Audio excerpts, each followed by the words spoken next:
Hey guys, welcome to 6 Minutes for Monday, September 19th. I'm Jason Fulmore, SC Wrestle, and today we are talking Elite 8 duels, power rankings, number 1 to number 12, or in truth, number 12 to number 1. First and foremost, I think it's important to talk about these are some of the 12 of the best kind of teams that they've been put together to come together for these duels.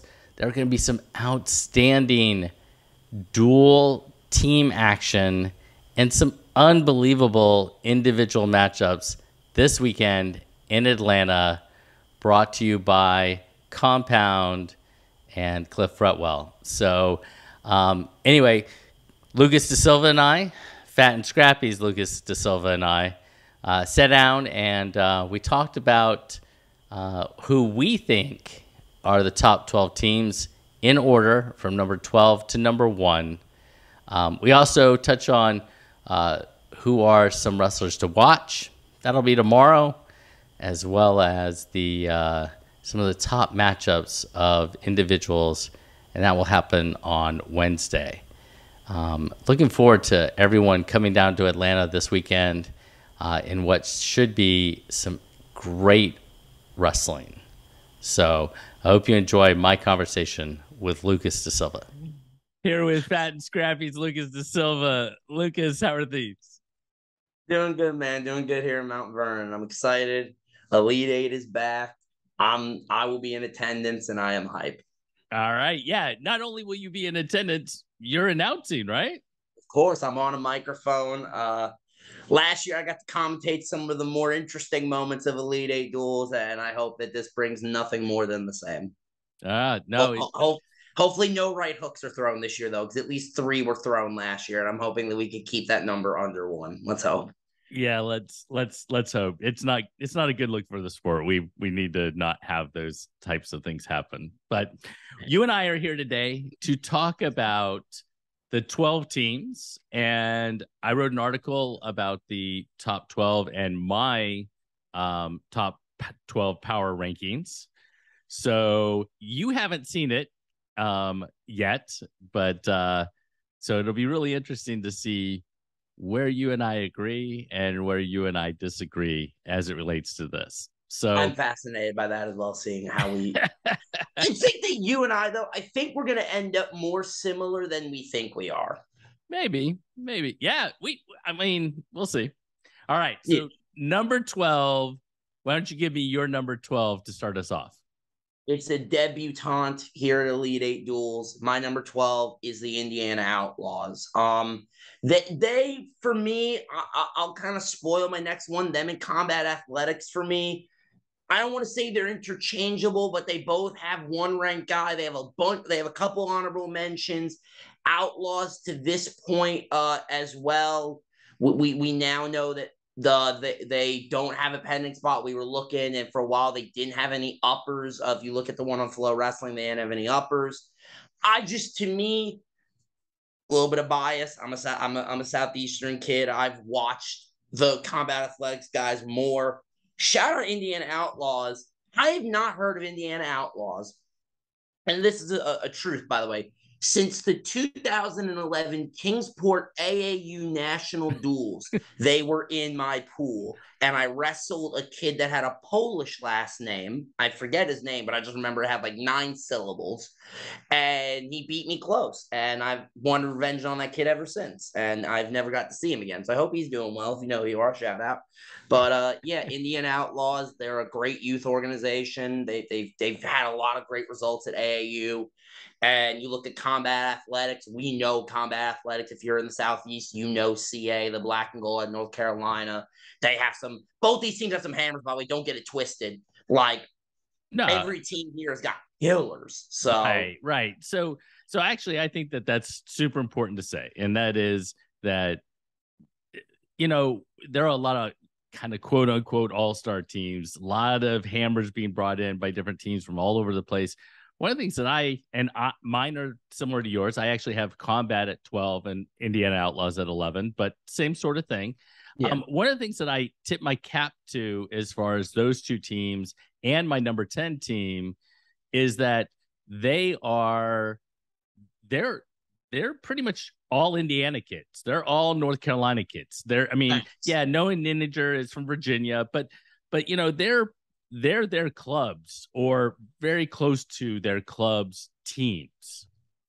Gave the same kind of tip of the cap to Roundtree last season. Most of those kids, you take out Sawyer, I'm pretty sure that entire team were Roundtree kids. The rest of them, they were all born in the tree, not born in the tree, but you know what I mean. They've all trained in the tree house with Sammy and them. So I'm interested to see as Elite Eight grows, you know, Cliff and HCB and Rockfin and everybody involved in this event, there's going to have to be a decision kind of made. Are we going to move towards, you know, Seabolt was another example. They came with their kids. Right. You know, so is it going to be more of a, we'll get to Minion Legends when we get there, but is it going to be more of Minion Legends and Dynasty where it's national all-star teams, or are we going to get more regional cap, which is honestly, I thought the original point of Elite Eight was you got each of these teams that kind of coincide representing a region of the country, and they're going to scrap it out. So for me, I always like when there's more regionality to it, but yeah, but what happens in that situation is you get the different individuals, the different coaches who want to win, and they go, you know, we don't really have a 220. You know, I'll call Christian Carroll. Well, no, I get it. Well, okay, just be on the nose with it. Why don't you? All right. No, I mean, I'm not calling out Minions. I mean, the same thing happens with Dynasty, and same thing happens with Kong. Listen, I don't think anything we say about the team selection is taken or should be taken as a diss to any of the coaches that would be listening. This is more just us. Like it's fun. These are great teams that are put together by great coaching staffs and organizations. And it's going to, you know what I'm saying? It's going to be a lot of fun. I agree. I mean, at the end of the day, it's for all the fans and everybody watching, you commentating. He started this after I was already in college. I'm pissed. I would like to have wrestled in this event. All right. My number 10 is Team Empire from California. Again, a lot of kids who are from California, Clovis and Buchanan and Fresno, Bakersfield, you know, that area. So California has a lot of honorable mention kids. Michael Murillo up top is ranked. I think Michael Moran, I can't remember his first name, is also ranked. But for the most part, a lot of honorable mention kids. I think they have a real good team, but against some of the other squads, I have them at 10. What's your number 10? I'm not gonna lie, I'm a little surprised that we exactly match our number 10 Team Empire. I have them 10th as well. For a lot of the same things. I mean, they have some great competitors, obviously, and we'll get to it when we start talking about guys to watch. There's a lot of guys that I put my earmark on as, hey, they could have their breakout performance this weekend, and I won't be surprised. So It's gonna be, I mean, California last Elite Eight was a California-inspired team, I call it. This is a true California team. I'm excited to see the West Coast be back here and in a big way with some of these guys. Right, and as they were back in 2020, which was mostly California kids and that sort of thing. You had Valencia and that whole crew on the squad, you know. Yeah, Mantanona and Mantanona was there too. I continue to forget that he was there. All right. So, and one of the things that I want to also mention to everybody is that you and I got the last rosters about a week before the event. So it could change slightly. It could change just slightly. That's an important thing to mention because, like, we saw it at Elite Eight in 2020 and we saw it Elite Eight this summer. Somebody is going to bust weight. Somebody is going to not be there. Somebody's going to show up with their wrestling shoes in hand and say, hey, does anybody need this weight class? Like, no, it's going to happen. Will happen. I don't know with who and where, but it will happen. So please, grain of salt, asterisks, underline, italicize. There will be changes, and we can't predict those. We're going off of what Cliff and the guys at HCB have sent us and Compound and all that jazz. All right, so give me your number 8 and your number 9 teams. Yes, you're right. Okay, I had to check the counting. My number 9 is Arsenal And then my number 8 is Beast Coast. And Beast Coast is interesting because I love Beast Coast, but this is a very different Beast Coast team. No Caleb Pruitt, no Joseph Seeley. Like, this is a very, or no, he was on Vision Quest. Who was on Beast Coast? Oh, I'm losing my mind. Remember. Zeno. Wait, was Zeno and Gorman on Beast Coast in the summer? Could have been. Yes, they were. So very different looking Beast Coast squad. Not in a bad or a worse way, just a very different Beast Coast. And you look at their lineup, couple ranked kids throughout, 80 and 95, Ludington and Delegata, a couple honorable mention guys. And then you look at Arsenal, you have Cartella, Campbell, Limbert, obviously Cam McDaniel, 195, Brock Herman. I think that those right there are your number 8 and your number 9, 9 being Beast Coast, 8 being Arsenal. All right. So you and I agree that as far as Arsenal goes, I have them at number 9. And you've already mentioned the names of Dylan Campbell and Colin Limbert and Aiden Faulkner Studs. and so on and so forth. Yeah, studs. And you have, I think, Fargo national champ Javon Yarborough down at 100 pounds. Yes, you are right. I completely... So my apologies, Mr. Yarborough. My apologies. So Arsenal is stacked, but again, in relative comparison to the other teams, I have them at number 9. My number 8 team is the Black Mambas. I think the Mambas have a ton of really, really good kids. One of the things I love about the Mambas is they've been part of this since the inception. They wrestled folk style back in 2020. They wrestled freestyle in the spring. They're back again.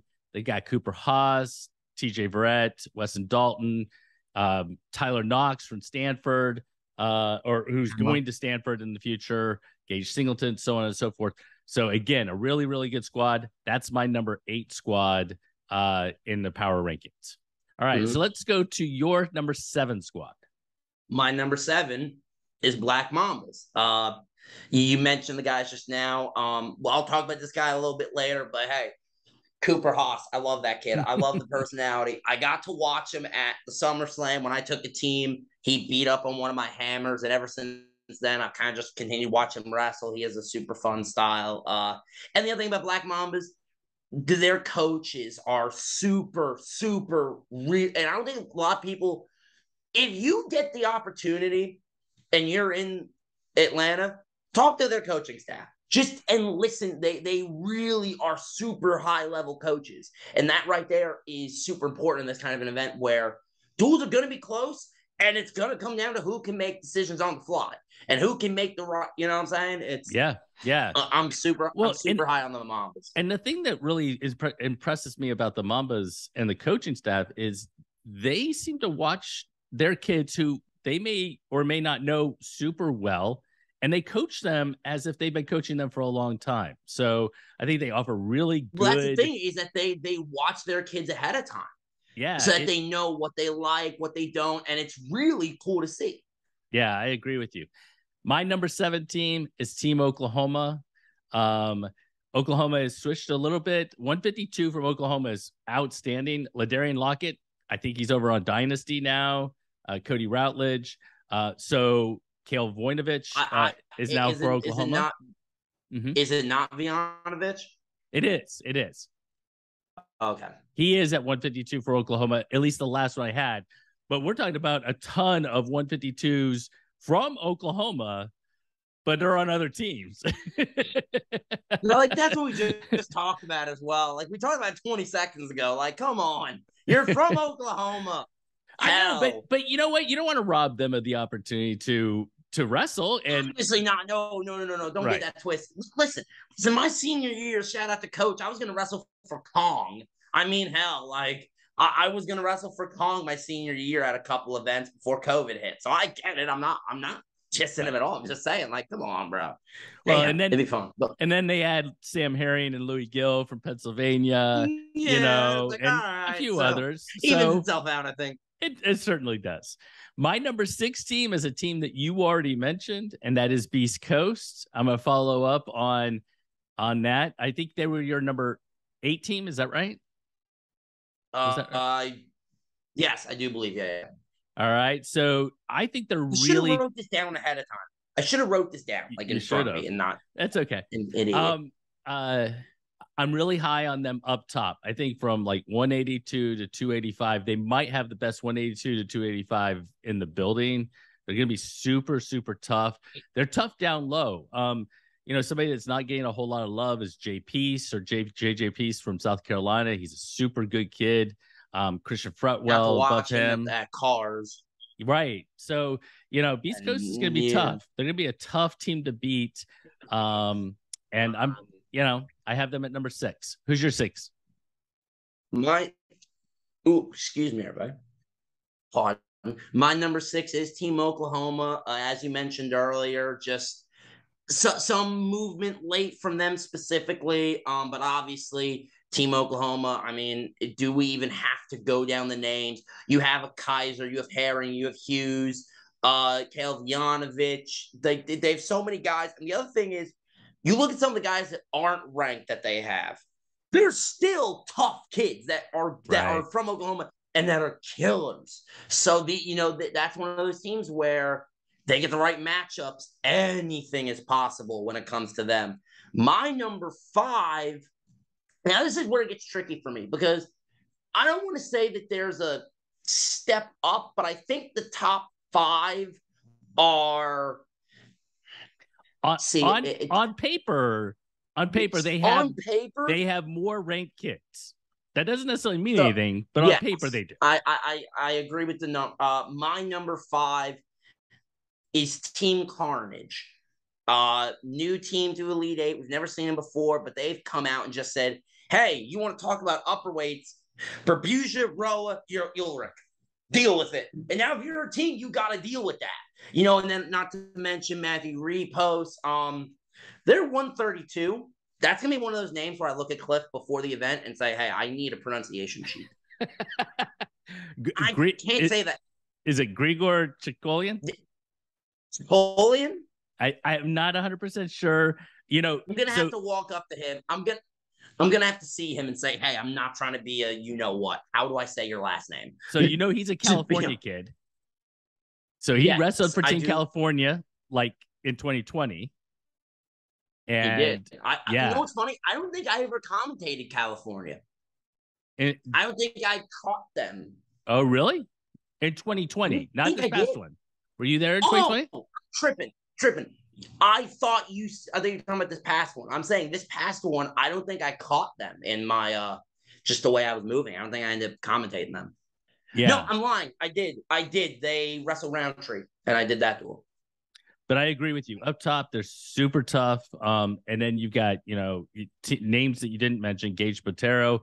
Being from the Southeast, I'm really interested in seeing how Brian Bubarija does. He's ranked number 20 by Flow. Air Force commit. And it'll be really good. Team Carnage is going to be a tough team to deal with. All right. My number now 4 team. This is where it gets fun. Where it gets fun is. All right. So my number 4 team is POWA. Is it POWA? They Colorado. They are Colorado. Midwest, you got Joel Adams, Hayden Walters, Matt Moore. If you remember Matt Moore back 2020, he beat Chase Horn, who was then the number 2 heavyweight. Matt Moore was unranked. This is a really, really, really good team. That's my number 4 team. And you and me are right on the money. I have them at number 4 as well. There's a super well-coached team. Obviously, Pawa is one of those organizations that when you see them in a tournament, their guys are on their stuff that day. And, if they have their day, some of these guys are looking. You look at Joel Adams, you look at Stills, you look at Walters, you look at Moore. Hey, you guys want to be number 1 going to Super 32? You have the opportunity this weekend. Like, there's going to be the matchup where you can make that move, and it's going to be interesting. Because Powell's going to be one of those teams where you could look out and point out some relative holes. Keep that in mind, what I'm saying here, ladies and gentlemen. Not that these kids – when your worst guy is an honorable mention, that says something. You know what I'm saying? Like, all these kids are killers and hammers in their own right. But you could point out if you're coaching against them and you're a dynasty, a Spartan, or whoever, you might be able to point out some, oh, maybe we could snag points here. Then you got to deal with their top end, where it's like, okay, you want to talk about upper weights, you can make the claim that they also have the best upper weights in the building. So I agree. That was going to be really fun to get at. All right. The number 3. Hang on before you go to number 3. So really, you and I are fairly well aligned. We have a couple in the middle that we're a little different on, but not much. So actually, instead of giving me your number 3, why don't you give me your number 1, 2, and 3 in order from the top to the bottom? Okay. Now I must explain this. My number one power rank team. Damn it, I'm a firm believer in to be the man, you must beat the man. Look at all of my rankings I've done, and if a returning champion is there, I give the nod to the returning champion. My number 1 seed is Minion Legends. My number 2 is Dynasty. My number 3 is Spartan. Now, before I get the tomatoes and the throwing and the whatnots, Minion Legends, while a different team, you must understand the lineup that has been put together not only by Minions, Dynasty, and Spartan even. People are going to look at Spartan and say, Spartan, I'm going to say this Spartan could win this tournament. They could. It is in their range. I could see that happening. But to me, Minions have put together a great team, and you got to come into our house. No one has beat the Minions in Georgia to this date.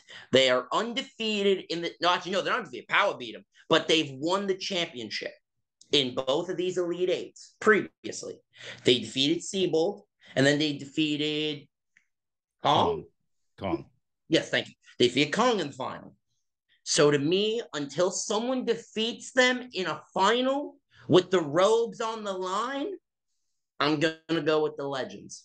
All right. So this is where you and I are different. Call me a homer. Call me a homer. Do it. I don't care at this point. And I'll come to Elite Eight with one of my Minion shirts on just to prove a point. And really our only difference is that we've got the same order, except that I put Minions 3rd. I have Dynasty 1, Spartan 2, and Minions 3. And the reason for that is that can't wait to hear this. Well, I think that if you strictly look at the numbers, right, Dynasty has 11 of the 14 weight classes have a nationally ranked kid. I think they have 8 that are ranked in the top 10. Okay, whether we're talking about flow wrestling or mat scouts, one of those two, they have a ton of kids, a ton of hammers. And that's why I have them 1. I think Spartan and Minions are really close as far as 2 and 3. I think you can kind of flip a coin between the two of them. Spartan almost was my number 2. I almost had it Minion, Spartan Dynasty. I think all 3 of these teams, I think it's fair to say, are all very good. All could win it. Like this is not a diss to anybody here, no matter how you slice it. Yeah, so the thing I'm really most interested in, and we haven't seen it yet, is how are they doing, what is the schedule? Is it 2 pools of 6? Is it 3 pools of 4? What because that matters. If I know Cliff the way I do, and if I know Chittum and the guys I do, the way that they'll probably do this is 4 pools of 3 with the top 2 advancing to day 2. If I had to guess, or they'll do 2 of 6 and say, ball up, you're wrestling 5 matches on day 1, top 4 from each. Because when Cliff explained it to me, he said only 8 teams will make it to day 2. Oh, okay. That's the way it was explained to me. Now, I might have misheard him. Please understand that. The way it was explained to me that I heard was 12 teams come in on day 1, 8 teams come in on day 2. So the only way that that's feasible to me mathematically is group 4 pools of 3 where the bottom one from each one will get the axe, or you do 2 pools of 6 with the bottom 2 getting the axe, top 4 from each, and then you'll have your seeds 1, 4, 2, 3, 3, 2, 1, 4. That would be my guess. And that but might I don't be. know. Yeah, I would like to know, because I think actually it makes a difference. Yeah, I know it does. It for sure does. In this case, it absolutely matters. All right, so we can, you guys can all catch the Elite Eight. I think it's on Flow this coming weekend. We're talking about 12 outstanding teams from around the country. The big question I think everybody asks is, will Minions Legends, will they repeat? Three-peat? Or repeat if we're talking about just folk style. But yes. Yeah, because I mean, and folk style is different. I know it matters. I was making a joke. Okay. I listen, it's early. It's early. We can do this. But I will say this. I said it when we were with Rhett Hoy at the table. I'll say it again. If you are within a 5-hour radius of Atlanta, Georgia, and you love the sport of wrestling, and unless you got a marriage, a funeral, a baby being born, unless you got something, get to Atlanta. Support this event. This is, in my opinion, one of the best events in the country annually. Cliff and the guys, they have put together this event for the athletes. The only way you grow the sport is by supporting events like this. If you're within drivable distance, I want to see you there. I want to put eyes on you and shake your hand and talk crap about why I got Minions #1. You're probably not from Georgia, and you're probably going to call me a homer. So I couldn't wrap that up any better. I agree with you 100%. If you are within driving distance, I don't know why you'd miss it. I mean, honestly, if you're within driving distance to come watch many of the best kids around, and it's a fan-friendly environment. I mean, you get to watch. It's not like Super 32 with like 47 mats and it's all over the place until you get to the finals. It's not like Super 32 where you have to sit from the stands. If you've never been to Elite Eight, they do it. You do it in like a ballroom kind of setting where they got tables set up and you are at the mat. Women and children have been double-legged into at this event. Like, that is how close you get to being on the mat. You get a beautiful view of the mat, and it's some of the best wrestling in the country. And hey, if you're a wrestler, bring your wrestling shoes. We saw it last year where kids came to weigh-ins, someone missed weight, and didn't it happen with Carnes where he got called that night? I don't know, but yes, I know it's one of the Carolina kids got a call that morning and said, "Hey, we need you to come and compete." Lincoln from Dynasty, who was on Minions last year. Sledzinowski, who was my roommate, by the way, at Elite Eight. I roomed with him this summer. That was cool. But when he got the call that morning and got flown down because he could make 100, like, it happens. Yeah. So bring your shoes. All right. So, it's going to be a great weekend. If you get a chance, if you don't get a chance, make sure you drop a comment below whether you believe I'm right, Dynasty, Spartan, Minions, Power, so on and so forth, or whether you believe Lucas is right with Minions, Dynasty, Spartan, Power. I'd really like to know, because I don't think it's very easy to pick who is the best team. And we'll see what happens. Especially if you're a psychopath like me who tries to actually look at the duels and go match for match and try to score these. Yeah, no, it's not easy. It's really not easy. I can assure you it's not. I tried. All right, Lucas. Sat like 20 minutes on one match. I will see you and everyone else in Atlanta this weekend. Yes, sir. Cool? All right, man. Peace out. Peace.